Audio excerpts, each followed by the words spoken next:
You felt it before. The deadline sitting quietly in your calendar. Days away, plenty of time. And yet somehow you find yourself recognizing your sock drawer instead. You know the task matters. You know the consequences of waiting. And still, your body refuses to move toward it. Why? For decades, the answer seems obvious. Procrastination was laziness. The character flaw, a discipline problem you could fix with willpower and better planner. But something strange keeps showing up in research labs around the world. The most disciplined people on earth, Olympic athletes, surgeons, CEOs, procrastinated too. Not on everything, just on specific things.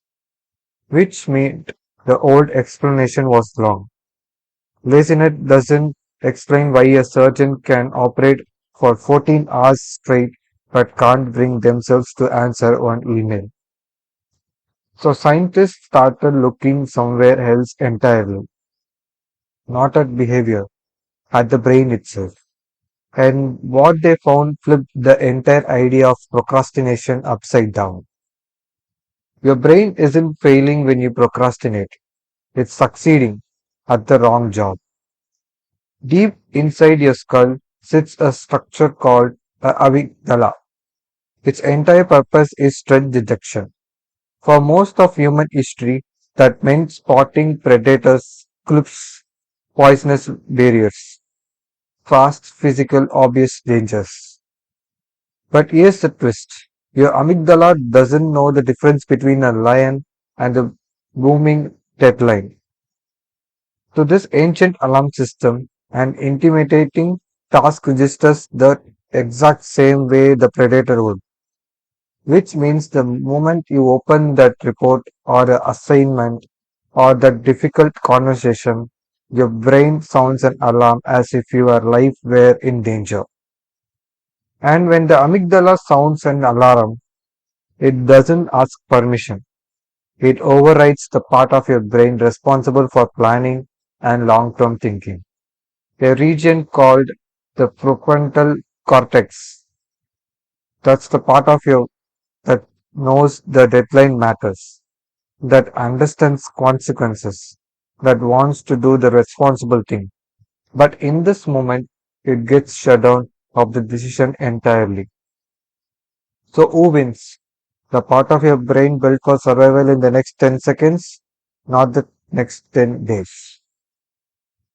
This is where it gets stranger because avoiding the task doesn't just feel like relief. It is relief chemically. The instant you close the tab and open something easier, your brain releases a small hit of dopamine. Not because the task went away. It hasn't. But because the threat as far as your amygdala is concerned has been neutralized. You escape the lion. Which means every single time you procrastinate, your brain rewards you for it. You are not weak-willed. You are being trained by your own biology to run from anything that feels threatening, uncertain, or overwhelming. And the more you avoid, the stronger the escape pathway becomes. Neuroscientists call this negative reinforcement and it's disturbingly efficient. Within a few repetitions, your brain doesn't even wait for you to think about the task. It starts avoiding it automatically before you are even consciously aware you are doing it. So, if procrastination is really about dread and emotion, not laziness or time management, then the question changes completely. It's not why can't I manage my time? It's what is the specific task making me feel? And why does my brain think that feeling is dangerous? Researchers found the emotional culprits are almost always the same handful of suspects: fear of failure, fear of judgment, boredom, frustration. And most surprising of all, fear of success. Yes, success. Most people unconsciously delay a task because finishing it raises a bar for what's expected of them next. Achieving the goal feels to the ancient brain like a new and unfamiliar threat. Yes, where the story takes its final turn.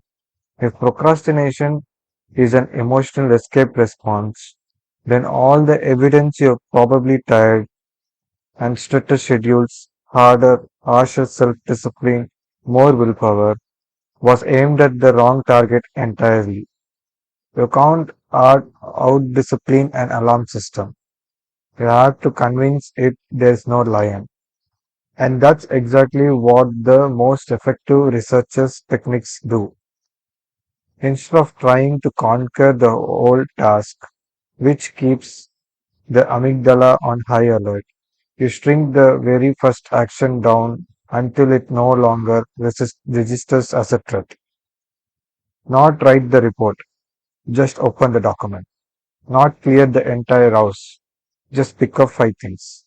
The goal isn't productivity, it's tricking the alarm system into staying quiet long enough for your prefrontal cortex to take back control. Once that first tiny action happens, something remarkable occurs. A brain often keeps doing not because willpower kicked in, but because starting itself was the actual barrier. The lion was never the task, it was the imagined version of the task, magnified by fear.